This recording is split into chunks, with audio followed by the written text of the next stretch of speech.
এতিয়া আমি এডিআৰই বিষয়ে বহুত বেছি ইম্পৰ্টেণ্ট কুৱেশ্যনছ জিকে কুৱেশ্যনৰ চাম আমি খেলৰ বিষয়ে চাম অ'কে মই যিখিনি কুৱেশ্যনছ লিখিছোঁ যিখিনি পঢ়িছোঁ সেইখিনি ধুনীয়াকৈ কৈ দিম খেল জগতখনৰ বিষয়ে অসমৰ বিষয়ে জগতৰ বিষয়ে হ'ল আমাৰ ইয়াতে আহোম যুগত জাতীয় খেলৰ প্ৰাণকেন্দ্ৰ কি আছিল ৰংঘৰ তাৰপিছত একেৰাহে ২৬ ঘণ্টা সাঁতুৰি অভিলেখ গঢ়া অসমৰ সাঁতোৰবিদ কোন ২৬ ঘণ্টা একেৰাহে এলভিছ আলী হাজৰিকা এইটো বহুত বেছি ইম্পৰ্টেণ্ট কুৱেশ্যনছ তাৰপিছত আহিলে আমাৰ প্ৰথম আৰু দ্বিতীয়তে অনুষ্ঠিত অৰ্জুন বঁটা লাভ কৰা অসমীয়া খেলুৱৈ দুজনৰ নাম কি প্ৰথম আৰু দ্বিতীয়তে অৰ্জুন বঁটা লাভ কৰা অসমৰ খেলুৱৈ দুজন ভোগেশ্বৰ বৰুৱা আৰু মনালিছা বৰুৱা মাউণ্ট এভাৰেষ্ট শৃংগত পদাৰ্পণ কৰা প্ৰথম অসমীয়া ব্যক্তিজনৰ নাম কি প্ৰথম অসমীয়া ব্যক্তিয়ে যিজনে মাউণ্ট এভাৰেষ্ট পদাৰ্পণ কৰিছিল তৰুণ শইকীয়া অ'কে 2013 চনত 18 মে তাৰিখে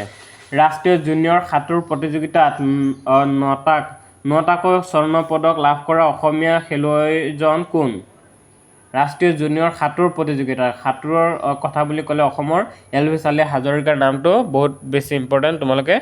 সকলোৱে মনত ৰখাটো প্ৰয়োজন তাৰপিছত আহিছেগৈ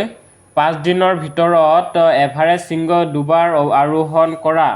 বিশ্বৰ প্ৰথমগৰাকী মহিলা কোন 5 দিনৰ ভিতৰত এভাৰেষ্ট শৃংগ দুবাৰ আৰোহণ কৰিছে 5 দিনৰ ভিতৰত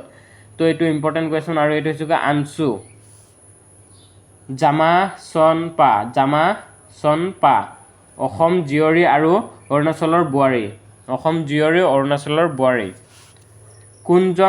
কোনজন ইংৰাজে প্ৰথম ভাৰতলৈ আহিছিল টমাছ ষ্টেফেনছন ভাৰতলৈ প্ৰথম আহিছিল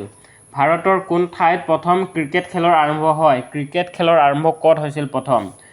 1848 চনত মুম্বাইত অনুষ্ঠিত হৈছিল চিপাহী বিদ্ৰোহৰ প্ৰথম শ্বহীদ কোন আছিল চিপাহী বিদ্ৰোহৰ প্ৰথম শ্বহীদ আছিল মংগল পাণ্ডে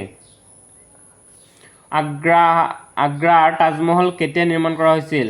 1754 চনত 1754 চনতে নিৰ্মাণ কৰা হৈছিল আগ্ৰাৰ তাজমহল ভাৰতত প্ৰথম নোট কাগজী মুদ্ৰা প্ৰচলন হৈছিল 1770 চনত বেংক অৱ হিন্দুস্তানে 10 টকাৰ পৰা 10,000 টকালৈ ভাৰতৰ আটাইতকৈ দীৰ্ঘতম নদী দলং কোনখন ভাৰতৰ আটাইতকৈ দীৰ্ঘতম নদী দলং হৈছেগৈ সুধাকণ্ঠ ডক্টৰ ভূপেন হাজৰিকা মহাসেতু আটাইতকৈ নদী সেতু অ'কে সুধাকণ্ঠ ডক্টৰ ভূপেন হাজৰিকাৰ সেতু ঢলা যোগ শদিয়া ঢলা আৰু শদিয়াক যোগ কৰিছে মোদীৰ নতুন অৰ্থনীতি কিমান চনত হৈছিল 2016 চনত